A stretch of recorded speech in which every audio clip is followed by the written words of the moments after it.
Aqui em Foz do Iguaçu, está correndo do Paraguai Marido.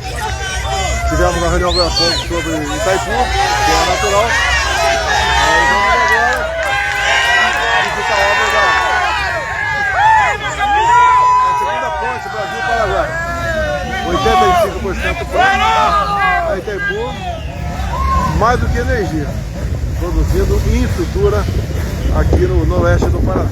Juntamente com o Paraguai, obviamente, o nosso governador Ratinho, que está noutra viatura. Um abraço a todos, vamos lá.